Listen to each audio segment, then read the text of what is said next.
Welcome to Tamil Crypto Tech. Okay, right, இன்னைக்கு முக்கியமான crypto news பார்க்க போறோம். அதுக்கு முன்னாடி தமிழ் கிரிப்டோ டெக்கை சப்ஸ்கிரைப் பண்ணுங்க. பண்ணுங்க. ஓகே ரைட், என்னன்னு கேட்டீங்கன்னா இன்னைக்கு வந்து இந்தியாவோட ஃபினான்ஸ் செக்ரட்டரி என்ன சொல்லிருக்காங்கன்னா கண்டிப்பா இந்தியாவுக்குள்ள கிரிப்டோ கரன்சி வரவே வராது அப்படிங்கிற மாதிரி சொல்லியிருக்காரு. இந்தியாவில் மட்டும் இல்ல வேர்ல்டு வைடு கூட வராது அப்படிங்கிற மாதிரி சொல்லியிருக்காரு. நீங்க யாரும் பயப்பட வேண்டாம். இப்போ உள்ள ஃபினான்ஸ் செக்ரட்டரி கிடையாது, ஃபார்மர் ஃபினான்ஸ் செக்ரட்டரி சுபாஷ் சந்திர கார்க். அவர் என்ன சொல்லியிருக்காருன்னா கிரிப்டோ கரன்சி வந்து இந்தியாவுக்குள்ள வராது, வேர்ல்டு வைடாக கூட வராது. அது மட்டும் இல்லாமல் இப்போதைக்கு கிரிப்டோ மார்க்கெட் வந்து ஒரு 200 பில்லியனில் ட்ரேட் ஆகிட்டு இருக்கலாம். பட் அது எல்லாமே வந்து பில்லியனர்ஸ் உருவாக்கின ஒரு மித்து. ஃபியூச்சரில் வந்து அந்த மார்க்கெட் எல்லாமே ஜீரோ ஆகிறதுக்கு கூட சான்சஸ் வந்து அதிகமாக இருக்குது, ஜீரோ தான் ஆகும் அப்படிங்கிற மாதிரி சொல்லிட்டு அவர் வந்து ஒரு 3 ப்ராப்ளம் சொல்கிறாரு. பிட்காயினுக்கான 3 ப்ராப்ளத்தை பற்றி சொல்கிறாரு. அது என்னென்ன ப்ராப்ளம்னு சொல்லி விளக்கத்தை நான் கொடுக்குறேன். ஃபஸ்ட்டு ப்ராப்ளம் என்னன்னு கேட்டிங்கன்னா இந்த மாதிரி கிரிப்டோ கரன்சி எல்லாமே நீங்கள் கமாடிட்டின்னு சொல்கிறீங்க. பட் கமாடிட்டிங்கிறதுக்கு அதுக்கு என்ன வேல்யூ இருக்குது, அதுக்கு உள்ளர்த்தங்கள் வேல்யூ ஏதாவது என்ன இருக்குது அப்படின்னு கேட்குறாரு. நான் ஒன்று சொல்லிக்கிறேன், பிட்காயின்லாம் அப்படியே வானத்துலேருந்து ஃப்ரீயாக கூத்துறப்போ கிடையாதுங்க. நம்ம மைனிங் மூலமாக உருவாக்குறோம். அதுக்கு சூப்பர் கம்ப்யூட்டர், எலக்ட்ரிசிட்டி, இவ்வளோ சோர்ஸஸ் யூஸ் பண்ணி, மைனிங் மிஷின்லாம் யூஸ் பண்ணி தான், இவ்வளோ சோர்ஸஸ் யூஸ் பண்ணி தான் நம்ம பிட்காயின் வந்து மைனிங் பண்ணிட்டு இருக்கோம். ஸோ அது எப்படி ஒரு கமாடிட்டி இல்லாமல் போகும்? அதுக்குன்னு ஒரு வேல்யூ இருக்குது. ஏன்னா பின்னாடி வந்து எலக்ட்ரிசிட்டி ஒர்க் ஆகிட்டு இருக்குது, இப்போ டெக்னாலஜி ஒர்க் ஆகிட்டு இருக்குது, சூப்பர் கம்ப்யூட்டர், மேன் பவர் இவ்வளோ ஒர்க் ஆகிட்டு இருக்குது. ஸோ இவ்வளோ பேசிஸில் வர பிட்காயின் வந்து ஒரு கமாடிட்டி தான். அப்புறம் ரெண்டாவது இது என்னன்னு கேட்டிங்கன்னா இந்த மாதிரி வந்து ஒரு ப்ரைவேட் கம்பெனிஸ்னால வந்து எப்படி வந்து இந்த ப்ரைவேட் கிரிப்டோ கரன்சியோட ப்ரைஸை எப்படி வந்து மெயின்டைன் பண்ண முடியும், அது வந்து ஃபியூச்சரில் வந்து வாலிட்டி வந்து அதிகமாக இருக்கும் அப்படிங்கிற மாதிரி அவர் சொல்கிறார். ஆக்சுவலாக இன்னொன்று சொல்லிக்கிறேன், இப்போ உள்ள ஷேர் மார்க்கெட்லாம் இப்போ இந்தியா வந்து ரன் ஆகிட்டு இருக்கலாம். அது எல்லாமே வந்து அவங்க எல்லாமே இந்த ப்ரைவேட் கம்பெனி தான் வந்து ரன் பண்ணிட்டு இருக்காங்க. அது எல்லாமே வந்து அப்படியே சீராக போயிட்டுருக்கா? இல்லை, கிடையவே கிடையாது. எவ்வளோ வாலிட்டி இருக்குது. இப்போ கூட ஈரானுக்கும் அமெரிக்காவுக்கும் பிரச்சனை வந்தப்போ ஈரானில் இருக்க ஒரு ஷேர் மிகப்பெரிய ஒரு ஷேர் வந்து அப்படியே டவுன் ஆச்சு. ஸோ அதுலேயும் பிரச்சனை இருக்குல்ல. பட் அதை ஏன் நீங்கள் பேன் பண்ண மாட்டீங்க? ஏன் கிரிப்டோ கரன்சி மட்டும் ஏன் பேன் பண்ணி நிற்கிறீங்க?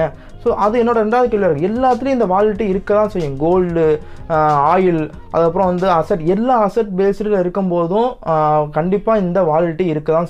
அதை வந்து மக்கள் தான் முடிவு பண்ணணும். ஏன்னா மக்களோட பணம் தான் அது. ஸோ அது ரெண்டாவது ப்ராப்ளமும் வந்து கண்டிப்பாக இது ஒரு பெரிய ப்ராப்ளமாக இருக்குதுன்னு நான் நினைக்கிறேன். இப்போ மூணாவது என்ன ப்ராப்ளம் சொல்கிறான்னு கேட்டிங்கன்னா இப்போ எல்லா ப்ரைவேட் என்டர்பிரைஸும் சும்மா எல்லா கிரிப்டோ கரன்சி நீங்கள் மட்டும் கொண்டு வந்துட்டே இருந்தீங்கன்னா யார் தான் வாங்குவா, யார் விற்பா, யார் வாங்குவா அப்படின்ற மாதிரி அவர் ப்ராப்ளம் சொல்கிறாரு. எஸ், கிரிப்டோ கரன்சி வந்து இப்போ நான் நினச்சாலும் கொண்டு வரலாம், நீங்கள் நினச்சாலும் கொண்டு வரலாம், ஈஸியாக கொண்டு வந்துடலாம் கிரிப்டோ கரன்சி. பட் அதே மாதிரி தான் இப்போ டிவி ஆகட்டும், ஷேர் மார்க்கெட் எல்லாமே வந்து இப்போ ஈஸியாக ஏகப்பட்ட இது வந்துச்சு. இப்போ டிவிலாம் வந்து முன்னாடி 2-3 கம்பெனி தான் இருக்கும். இப்போலாம் எக்கச்சக்கமான கம்பெனிஸ் வந்தாச்சு. இப்போ ஆனால் நம்ம வந்து என்ன பண்ணுறோம், கரெக்டான குவாலிட்டி பேஸில் தானே போய் வாங்குறோம். இப்போ ஷேர் மார்க்கெட்லேயும் அப்படி தான் எக்கச்சக்கமான ஷேர்ஸ் இருக்குது. பட் நம்ம வந்து எல்லாத்துலையும் இன்வெஸ்ட் பண்ணுறோம், கரெக்டான ஷேரில் தான் போய், கரெக்டான கம்பெனியில் தான் போய் இன்வெஸ்ட் பண்ணுறோம். அதே மாதிரி தான் கிரிப்டோ கரன்சி. ஏகப்பட்ட கிரிப்டோ கரன்சி வரலாம், ஆனால் டெக்னாலஜி ஓரியன்ட் கிரிப்டோ கரன்சி மட்டும் தான் கடைசியில் நிற்கும். ஆக்சுவலி இந்த ரிப்பல்லாம் வந்து இப்போ வந்து இந்தியாவுக்கு ஆக்சிஸ் பேங்க், ஐசிஐசி பேங்க்லாம் யூஸ் பண்ணிட்டு இருக்காங்க. அப்புறம் ட்ரான் வந்து டிஆப்ஸ் யூஸ் பண்ணிட்டு இருக்காங்க. எத்திரியத்தை வந்து நாசா பிளாக் செயின் வந்து இது யூஸ் பண்ணிட்டு இருக்காங்க. ஸோ இவ்வளோ டெக்னாலஜி பேஸில் வரும்போது அந்த கிரிப்டோ கரன்சியை மட்டும்தான் எங்கள் ஆளுங்க வாங்குவாங்க. எல்லா கிரிப்டோ கரன்சிலாம் நிலைக்கணுங்கிற அவசியம் கிடையாது. ஃபியூச்சரில் வந்து கண்டிப்பாக என்னையை பொறுத்த வரைக்கும் 20 கிரிப்டோ கரன்சி 30 கிரிப்டோ கரன்சிலாம் சஸ்டைனாக நிற்க போகுது. ஸோ அதை மட்டும் தான் எங்கள் ஆளுங்க வாங்குவாங்க. ஸோ அதை பற்றி யாரும் பயப்பட தேவையில்லை. அவர்கிட்ட நான் சொல்லிக்கிறேன். இதை வந்து அவர் வந்து ஒரு பாசிட்டிவாக எடுத்துக்கிட்டால் ரொம்ப நல்லது நான் நினைக்கிறேன். இப்போ அடுத்த ரெண்டாவது நியூஸ் என்னங்கன்னா ரொம்ப ரொம்ப முக்கியமான நியூஸு. சைனாவோட கூகுள்னு சொல்லுவாங்க, அது வந்து பைடு. அந்த பைடு என்ன பண்ணியிருக்குன்னு கேட்டிங்கன்னா ஃபியூச்சரில் வந்து ஒரு ஓனாக கிரிப்டோ கரன்சி கொண்டு வர போகிறதா சொல்லியிருக்காங்க. அது பேர் சூப்பர் செயின் சொல்கிறாங்க. ஆக்சுவலி போன வருஷமே இதுக்கான ஒயிட் பேப்பர்லாம் வந்துருச்சு. பட் இப்போ வந்து ஜனவரி 6 வந்து அஃபிஷியலாக அனௌன்ஸ் பண்ணியிருக்காங்க. என்ன சொல்லியிருக்காங்கன்னா நாங்கள் வந்து பப்ளிக் பிளாக் செயின் ஒன்று கொண்டு வர போகிறோம். பட் அது வந்து எத்திரியம் லெவலுக்கு வந்து அது ஒர்க் ஆகும். ஸ்மார்ட் கான்ட்ராக்ட்லாம் சிம்பிளிஃபை ஆகிற அளவுக்கு நாங்கள் கொண்டு வர போகிறோம். அதுக்கு வந்து அவங்க ஒயிட் பேப்பர் என்ன சொல்லியிருக்காங்கன்னா நாங்கள் டிரான்சாக்ஷன் வந்து 1000% டிரான்சாக்ஷன் நாங்கள் வந்து ரன் பண்ண போகிறோம் அப்படிங்கிற மாதிரி சொல்லியிருக்காங்க. பட் எத்திரியம் அளவுக்கு அது வருமானு கேட்டிங்கன்னா அவங்க ஒயிட் பேப்பர் கொடுத்துருக்காங்க. பட் எப்படி ஃபியூச்சரில் அது எந்த மாதிரி ஒர்க் ஆகுதுங்கிறத பார்த்து தான் நம்ம வந்து அதை பார்க்க முடியும். அது மட்டும் இல்லாமல் அவங்க 50+ பேட்டர்ன், பிளாக் செயின் பேட்டர்ன்ஸ் நிறையா வச்சுருக்காங்க. அப்புறம் வந்து போன வருஷம் கூட ட்ரானுங்கிற ஒரு கிரிப்டோ கரன்சிக்குள்ளே அவங்க பார்ட்னர்ஷிப் வச்சாங்க. அது ஒரு நல்ல கம்பெனி. அவங்க வந்து ஒரு கிரிப்டோ கரன்சிக்குள்ளே வரதுங்கிறது ஒரு ரொம்ப ரொம்ப பாசிட்டிவான விஷயம்.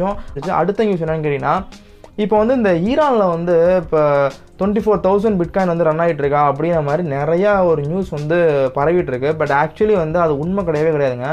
ஈரானில் வந்து பிட்காயின் 24,000லாம் விற்கவே இல்லை. அது எப்படி நான் சொல்கிறேன்னு கேட்டிங்கன்னா இப்போ வந்து நம்ம ஊரில் வந்து $1 = 80 ரூபா அப்படின்னு ஸ்டேஜில் இருக்குல்ல, அதே மாதிரி தான் வந்து அங்கே உள்ள ஈரானில் வந்து $1 = 42,000 ஈரான் அந்த ஒரு ருப்பீஸில் இருக்குது. இப்போ வந்து அங்கே போர் வந்துச்சுல, இப்போ வந்து அந்த அமெரிக்காவுக்கும் இதுக்கும் ஒரு கிளாஷ் ஆச்சுல. ஸோ அந்த கிளாஷ்னால ஒரு மித்து பரவிடுச்சு. இதனால் வந்து அந்த ஒரு ஈரானிய ருப்பி வந்து என்ன ஆச்சுன்னா ரொம்ப வந்து கூடிருச்சு. $1 ஈக்குவல் டு 1,30,000 ஈரானிய ரியாலு. ஸோ அப்படிங்கிற மாதிரி ஒரு மித்து பரவனால என்ன ஆயிடுச்சுன்னா லோக்கல் பிட்காயினில் வந்து ஒருத்தர் வந்து அந்த மித்தை பேஸ் பண்ணி அவர் வந்து லோக்கல் பிட்காயினில் வந்து பை ஆர்டர் போட்டிருக்காரு. ஸோ இதை பேஸ் பண்ணி என்ன பண்ணிட்டாங்கன்னா உடனே வந்து ஈரானில் 24,000 பிட்காயின் வந்து ரன் ஆகிட்டு இருக்கு, அவங்க போர் வந்துருச்சு, அதனால பிட்காயின் வந்து $12,000 ஏறப்போகுது, நம்மளுக்கும் வந்து ஏறப்போகுதுங்கிற மாதிரி மித்தை கிரியேட் பண்ணி நம்மளும் வந்து $7,400 இருந்ததை வந்து $8,400 கொண்டு போய் வேல்ஸ் நல்லா சம்பாதிச்சிட்டாங்க. அங்கே என்ன பிரச்சனை, அந்த பேனிக் பையர்ஸ் பிட்காயின் கண்டிப்பாக $12,000 போகுங்கிறத நம்பி நிறைய பேர் 8,400 இன்வெஸ்ட் பண்ணவங்க எல்லாம் வந்து கண்டிப்பாக இன்னது நிறைய ஒரு லாஸ்ட்டில் இருப்பீங்க. ஆக்சுவலி இதான் நடக்குது. பிரச்சனை என்னன்னு கேட்டிங்கன்னா அவர் வந்து பெரிய பெரிய வேல்ஸ்லாம் 6,600க்கு கொஞ்ச நாள் முன்னாடி போச்சு. அப்பயும் எல்லோரும் இன்வெஸ்ட் பண்ணியிருப்பாங்க. நீங்கள் அப்போ இன்வெஸ்ட் பண்ணியிருந்தா பெஸ்ட்டு. இப்போ என்ன பண்ணுவாங்கன்னா அந்த ஈரான் பேஸில் வச்சுக்கிட்டு இவங்க வந்து அதை பேனிக் பை பண்ணி கண்டிப்பாக வந்து கொஞ்சம் பம்ப் பண்ணி விட்டாங்கன்னா நிறைய பேர் பேனிக் பை பண்ணும்போது அது பம்ப் ஆகும். ஸோ அது அவங்க வந்து அதில் வந்து லாபத்தை எடுத்து வெளியே வரும்போது நீங்கள் அங்கே வந்து லாஸ் ஆகிடுவீங்க. ஸோ இதான் இங்கே நடக்கிறது. பட் மேபி இப்போ ஈரானுக்கும் அமெரிக்காவுக்கும் போர் வந்துச்சுன்னா பிட்காயின் ஏறுமான்னு கேட்டிங்கன்னா கண்டிப்பாக ஏறதுக்கான சான்சஸ் வந்து அதிகமாக இருக்குது. ஏன்னா இப்போதைக்கு எப்படி போச்சுன்னா கோல்டு ஏறுனுச்சு, கச்சா எண்ணெய் ஏறுனுச்சு, அது ஈக்குவலாக வந்து பிட்காயின் ஏறுனுச்சு. ஃப்யூச்சரில் வந்து மிகப்பெரிய லெவலில் ஒரு போர் வந்துச்சுன்னா கண்டிப்பாக வந்து பிட்காயின் வந்து கண்டிப்பாக ஏறதுக்கான சான்ஸ் அதிகமாக இருக்குது. ஏன்னா கோல்டுலேருந்து எடுத்து கண்டிப்பாக வந்து ஷேர் மார்க்கெட்டு கோல்டுலேருந்து எடுத்து கண்டிப்பாக பிட்காயின்லாம் இன்வெஸ்ட் பண்ணுவாங்க. ஃபோர்த் நியூஸ் சவுத் கொரியா வந்து பிட்காயினை பேன்லாம் பண்ணல, அப்படிங்கிற மாதிரி மித்து இங்கே போயிட்டுருக்கு.